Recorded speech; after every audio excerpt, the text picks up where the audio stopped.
Labdien! Pirmkārt, vēlos pateikt tiešām lielu paldies, ka jūs jau esat šeit, jūs par to jau domājat, jūs jau meklējat risinājumus, un jūs saprotat, ka mums visai Latvijai šie jautājumi paliek arvien sāpīgāki. Es ikdienā esmu dažādās lomās, bet es pirmkārt vēlos uzsvērt, ka es esmu mamma un skolotāja. Un es redzu to auditoriju katru dienu, par ko mēs šeit runājam – bērnus. Un es vēlos izprast arī savu auditoriju ar jums. Pieceļamies kājās, kam ir savi bērni? Ceļamies kājās, kam ir savi mazbērni? Kam ir brāļu māsu bērni? Darbinieku bērni? Brīnišķīgi pavingrojām, bet visi kopā, ko sapratām, mums ir šī saskarsme katru dienu ar bērniem. Un ko mēs viņiem iedosim šodien un tagad, to mēs saņemsim atpakaļ. Tika pieminēti 10, 20 gadi, piedodiet mīļie, mēs saņemsim jau pēc gada, pēc 5 gadiem, un tas būs vai nu ļoti liela pluszīme, vai nu, diemžēl, ar ļoti lielu mīnuszīmi. Kāpēc mēs šodien vispār runājam par šīm prasmēm, par kompetencēm, par STEM, par STEAM, par STREAM? Jaunais jau ir STREAM, jo pievienojas arī research, jeb izpēte. Tāpēc, ka pasaule mums visriņķi ir mainījusies. Es pati pirms 20 gadiem sēdēju skolas solā, man jāsaka, kā Kaspars arī teica, man patika mācīties. Es biju teicamniece. Ziniet, ko es dzirdu no vidusskolēniem? Jo es mācu ekonomiku vidusskolā. Man riebjas mācīties. Skola ir garlaicīga. Ziniet, man atnāk bērni pačuks, te ir kā cietumā. Man ir jānāk, un es neko nevaru izdarīt. Un tā jau ir problēma numur 1. Mēs jau varam runāt par mūža izglītību, bet ja tas podiņš vai tas spainīts neņem pretī, tad mums tas ir jāsaprot. Pasaule ir mainījusies. Es jums paņēmu savu pēdējo 5 gadu gandrīz kā bībele. Latvijas Universitātes profesora Rubena uzrakstījusi latviski par digitālo bērnību un digitālajiem bērniem. Viņi uztver informāciju savādāk. Es lasīju grāmatas, un man patika grāmatas. Bet kāda ir statistika šodien? No 8 mēnešiem bērns jau redz viedtālruni. Viņš uzņem informāciju savādāk. Ļoti daudz piemin digitālās prasmes, un jā, mākslīgais intelekts visā pasaulē ir globāla tēma. Kurš jau lieto sanāksmēm mākslīgo intelektu, lai jums atsūta pēc tam kopsavilkumus? Ir jau kāds, kas lieto. Es lietoju Oterai, piemēram. Brīnišķīgi daži, bet tomēr.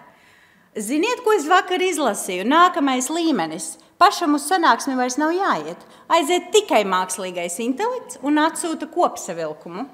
Ja? Next level. Kādi ir mūsu jaunieši? Viņi ir evolucionējuši. Ziniet, es ar viņiem diskutēju, mēs diskutējam ļoti daudz par finanšu tirgiem, viņi zina vairāk nekā es. Viņi seko līdz tendencēm YouTube, Facebookā, TikTokā, viņi atnāk mani pamāca. Aizgāju strādāt par ekonomikas skolotāju. Man iedeva 2012. gada grāmatu. Tur iekšā ir lati. Ja? Tātad ar šādu grāmatu es mēcu nākamo paudzi. Šeit ļoti daudz šodien runā, un es arī neatkārtošos par profesijām. Bet ziniet, mēs tās profesijas nemaz nezinām vēl, kādas būs pēc 5 gadiem. Mums tikai ir aptuvena nojausma, kas viņās būs nepieciešams. Un mēs saprotam, ka šīs mācību metodas, kas mums ir šodien, jau ir novecojušas. Un vēl ko ļoti bieži no bērniem dzirdu, un arī statistika, jā, Būmaņa kunga pieminētā statistika ir briesmīga. Es godīgi sakot, man raudiens nāk kā vecākam, kā Latvijas patriotam. Kādā Latvijā tad mēs dzīvosim pēc 10 gadiem? Ja mums 30% bērnu atkrīt arotskolās, es jums pateikšu vēl briesmīgāk. Vēl ir tie 10, kas netika pieminēti, kas nepabeidz vidusskolu. Mūsu statistika uz centrālā vispār arī pasaules fona ir diezgan sāpīga. Un tagad par šiem digitālajiem bērniem pavisam īsi, bet es tiešām rekomendēju šo grāmatu katram izlasīt, ko viņi no mums sagaida. Tātad pirmkārt viņi no mums gaida darbības, nevis teorijas. Manā klasē spožākās acis ir tajā brīdī, kad es stāstu, ziniet, un tad uzņēmējiem bija tāda situācija un bankrots, un viņš rīkojās šādi. Viņi grib šo pieredzi, nevis teorijas, kā tur varēja, kā tas ir aprakstīts grāmatās. Vēl bērniem ļoti nepieciešama dažāda veida pieeja. Mēs kādreiz mūsu paudze, milēniāļi paudze, pirms mēs lasījām grāmatas, mēs pierakstījām, ja? Tātad tiek darbinātas 2 maņas, ausis, 3. maņa. Šie bērni meklē ko citu, viņi meklē pieredzi. Viņi grib eksperimentēt, rīkoties, darboties, kļūdīties. Viņi meklē cita veida pieejas. Un par tehnoloģijām, jau pieminētajām. Jā, kur viņi šobrīd atrodas lielākoties YouTube, TikToks, ja mēs jau visi zinām, Fortnite, Brawl Stars, ja, ejošās programmas. Bet ziniet, kāpēc? Bet kurā skolā tad viņiem mācīja jēgpilnu tehnoloģiju lietošanu? Vai mēs to iemācījām? Tā ir mūsu paaudzes atbildība. Vai mēs to iemācījām viņiem? Mēs prasām augstskolā aiziet uz augstskolu. Man brīnišķīgas diskusijas ir ar augstskolām.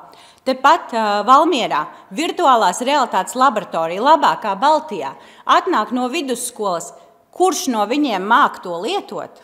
Neviens. Viņi kā visi soli atpakaļ un māca bērnam lietot virtuālo realitāti. Bet virtuālā realitāte pašā laikā ir mūsu nākotne.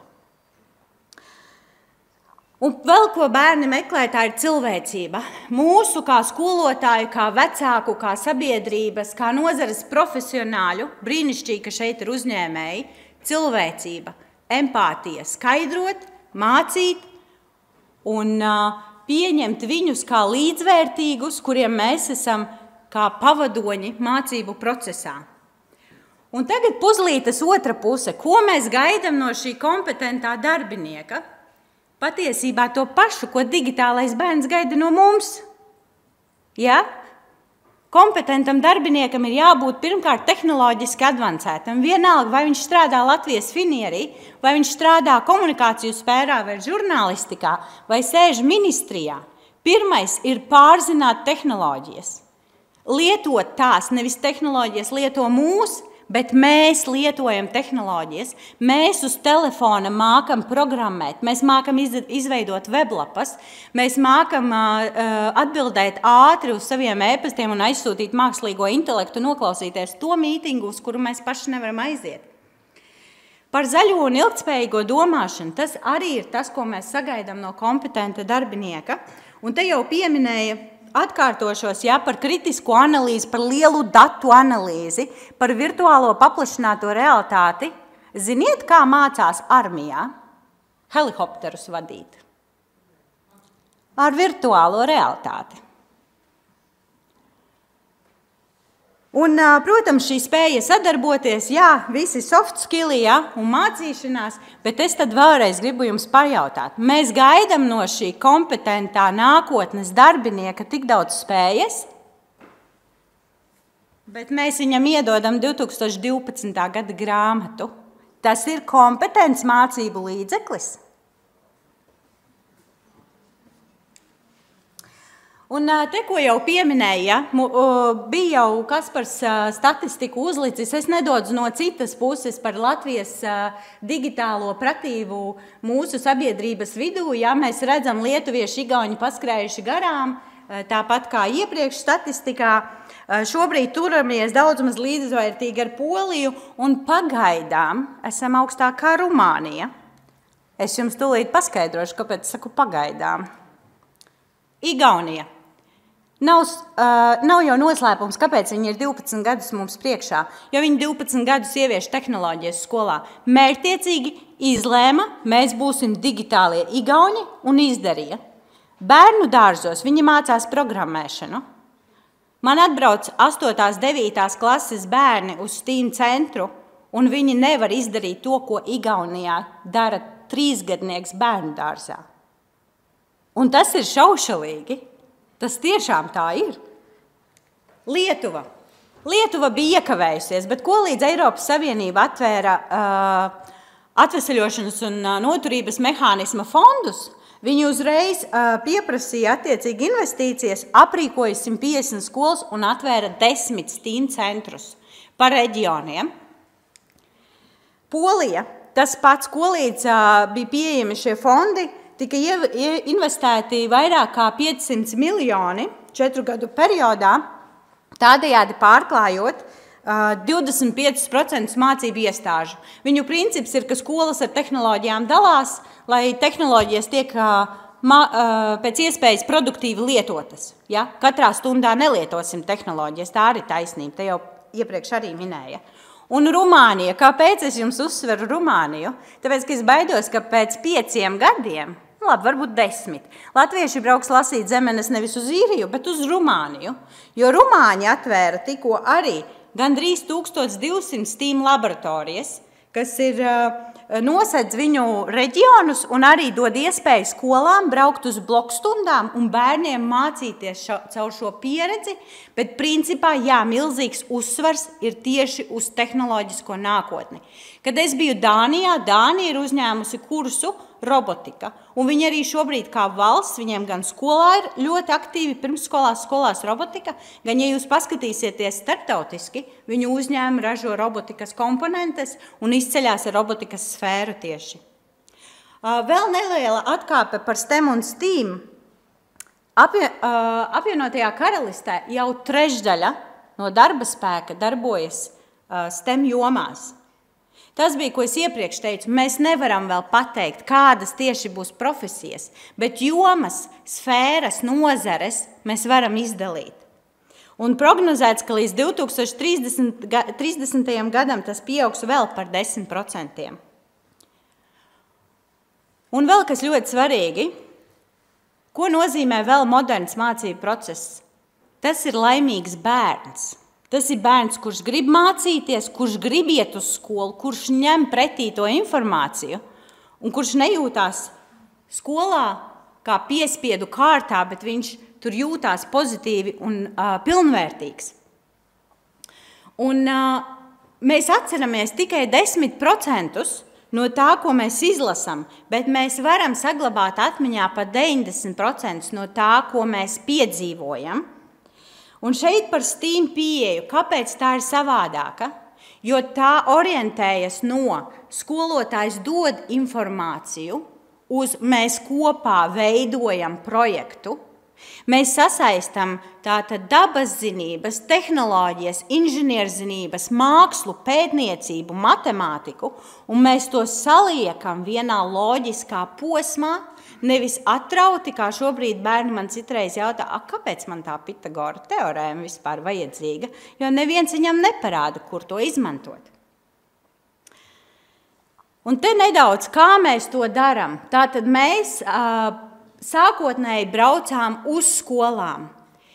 Mēs izmantojam mācību tehnoloģijas, kas ir visā pasaulē jau ieguvušas atzinību un sevi pierādījušas. Šeit, piemēram, mēs apvienojam virtuālo realitāti ar interaktīvo grīdu. Bērnam ir šī iespēja apskatīt gan visu virtuāli, gan izmantojot kustību, pieredzi, šeit, piemēram, par ekoloģiju. Mēs būsim arī Latvijas valsts meža dienās. Speciāli sagatavojām programmu tieši par mežiem un par ekoloģiju. Tālāk ļoti laba sadarbība ar Jelgavas tehnoloģiju vidusskolu. Šeit mācāmies bioloģiju caur VR brillēm. Ko tepat Kocēnu skolā? Ja? Un ļoti aktīvi apmācam arī skolotājus nākamos STEM mentorus, kas var nest šīs zināšanas uz savām skolām, arī tepat Valmierā. Ko es ļoti vēlos uzsvērt, ka mēs nedrīkstam vairs konkurēt ar zemām algām. Mums ir jāmeklē kā valstī sava pievienotā vērtība, un mums tas ir jārada caur bērniem, un mēs to varam darīt katrs, un tagad un tūlīt. Un kāpēc es pirmajā slaidā biju ielikusi, ka es esmu mamma, jo es tiešām vēlos jums pateikt, ka es neesmu, man nav Billa Gatesa fonds aizmugurē. Es vienkārši daru, Es esmu drosmīga un es gribu mainīt kaut ko. Es gribu, lai mūsu jaunieši aiziet uz augstskolām, un augstskolas ir laimīgas par šiem jauniešiem. Nevis tā, ka šobrīd augstskolām ir, ziniet, viņām, un esmu tiešām ar lielajām runājis, viņām ir jāsaka, kas tie savi pretendenti, lai vispār pietiktu uz kursiem. RTU inženieri, kampaņa RTU, visi grib inženierus. Viņi jau nevarēja aizpildīt. Vietas palika brīvas. Nebija ar ko, nebija to vidusskolēnu. Tāpēc aicinu visus jūs, es ceru, ka es jūs iedzīvināju, uzmundrināju, un es ceru uz jums, ka jūs savā pašvaldību ietvarā, savas skolas ietvarā, savas kompetences ietvarā arī meklēsiet šīs iespējas jauniešiem, kā viņi var augt, un mēs kopā ar viņiem. Jo katrs bērns Latvijā ir pelnījis izglītību, un mēs redzējām statistikas datus, cik tā ir, diemžēl, šobrīd briesmīga.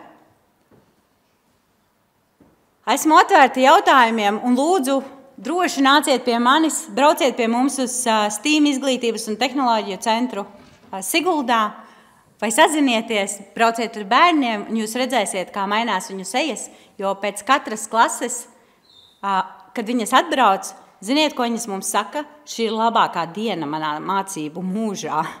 Un tas ir diezgan no vienas puses, protams, glaimojoši, bet arī no otras puses bēdīgi. Paldies jums! Jā, paldies, Linda, tiešām ārkārtīgi motivējoša un tāda enerģiski uzrunājoša lekcija, un tev ir veseli 3 jautājumi. Brīnišķīgi, jā, STEMs, absolūti, lauksaimniecība ir daļa no STEM. Tas būtu gan pie zinātnēm, gan pie tehnoloģijām noteikti. Mums pat ir bijusi no Valmieras arotskola, kas tieši prasīja par uzlikt uz virtuālās realitātes brillēm dažādu šādu profesiju, tostarp lauksaimniecība, zemsaimniecība, mežsaimniecība, tātad šos video, kā tas notiek, jo taisnība, ko iepriekš diskutēja, ne katram bērnam ir iespēja uz šo lauksaimniecību doties.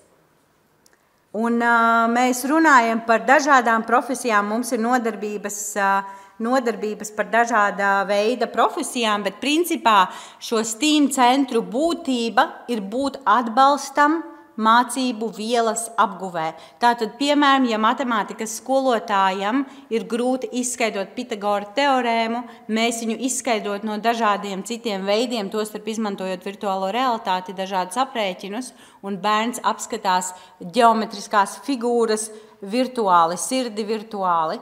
Ja dažādas šīs maņas tiek kustinātas pieredze, mēs paņemam robotiņus, saliekam Pitagora teorēmu ar robotiņiem kopā, un kā to var saprogrammēt pēc tam.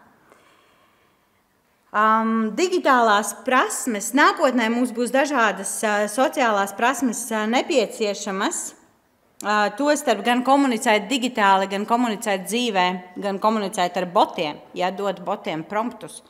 Un mēs to veicinam, respektīvi STEAM izglītība pēc būtības veicina šīs sadarbības prasmes, jo bērni lielākoties darbojas komandās, mums atbrauc klase, mēs viņus sadalām pa komandām, ir aktivitātes kopā, ir aktivitātes komandās, un mēs cilvēki, kas mācēsim jēgpilni lietot tehnoloģijas, mēs vienmēr būsim unikālāki par robotiem, jo tas ir kā mākslīgajā intelektā. Es dodu ChatGPT promptu, nevis ChatGPT dod man, bet te ir tā sapratne, kam ir jābūt, ka mums bērniem ir jāmāca šīs lietas šodien.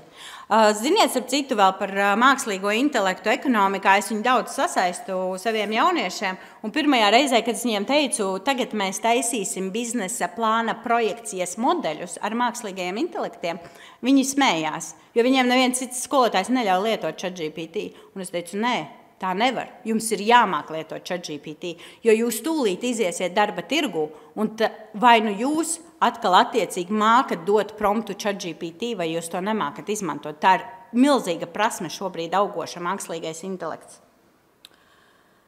Kas Latvijā tiek darīts, lai skolā strādātu jauni, moderni pasniedzēji? Nu, tātad Tas, ko es vēl gribu teikt, mums ir jāapvienojās. Jā, šobrīd viss ir pa maz. Latvijas koks mēģina kaut ko darīt, Urda mēģina kaut ko darīt, Latvijas valsts meži, Start IT meitenes, Riga Tech Girls meitenes. Bet tā ir tā lieta, ka mums ir jāapvienojas. Mēs katrs atsevišķi esam par mazu un par maz. Vienkārši reāli par maz. Mēs nevaram noklāt visu Latviju. Un kas tiek darīts, var izstāstīt, ko mēs darām.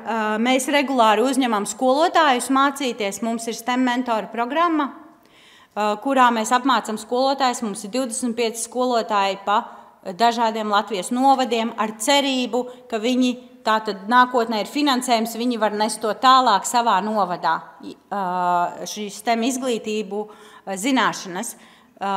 Bet noteikti ir nepieciešams darīt vairāk, un es zinu, ka universitātēm ir 2 programmas, neesmu tik kompetenta, universitāte varbūt varēs papildināt, bet ir 2 šīs STEM skolotāju programmas, kurās notiek apmācības. Bet es domāju, ka tur arī ir pa maz, zinot, ka mums ir 25 000 skolotāju.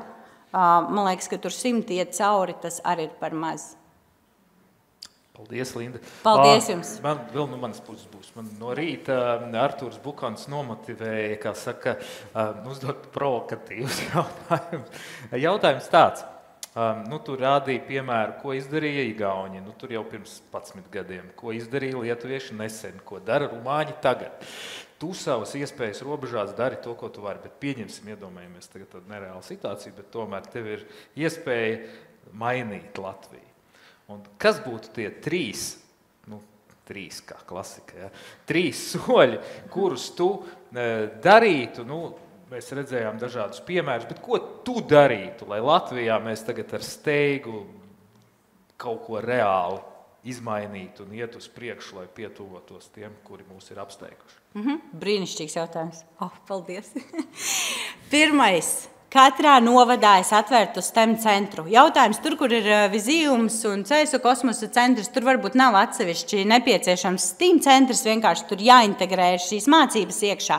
Bet pirmais absolūti noteikti tam ir jābūt, lai katrs bērns to var sasniegt. Mums šobrīd brauc no Alūksnes. Iedomājieties, kā viņi ir pārguruši.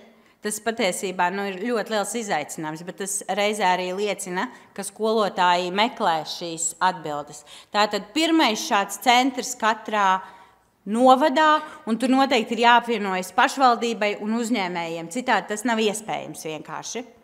Otrkārt, tās novada skolas, kas ir attālāk, novadi mums ir dažādi. Un ir arī lieli novadi. Tātad uz tām skolām ir jāveido šīs mobilās laboratorijas. Tas ir tas, ko mēs arī šobrīd darām. Tie, kas nevar atbraukt pie mums, tātad pietrūkst skolotāju resursu, pietrūkst autobusam naudu, mēs braucam pie viņiem. Un trešais, skolotāju apmācība. Jo kāpēc arī mēs tik daudz investējam savus resursus skolotājiem? Skolotājs ir līderis. Viņš nevar iemācīt to, ko viņš galīgi pats nemāk. Tā ka skaidrs, ka skolotājiem būs grūti kļūt uzreiz tehnoloģiju advancētam, ja viņš ir bioloģijas skolotājs, ķīmijas skolotājs, viņi brīnišķīgi skolotāji, matemātikas skolotājs. Skaidrs, ka viņam grūti ir pārlikt uzreiz uz tām tehnoloģijām. Bet, ko arī Igauņi dara, ja katrā skolā vai katrā novadā ir šie STEAM mentori, viņi palīdz, viņi audzē pamazām to komūnu sev riņķī, viņi apmāca citus. Tie būtu mani 3, jā. Ideāli pierakstījām, es ceru. Uzņēmēji atsaucieties.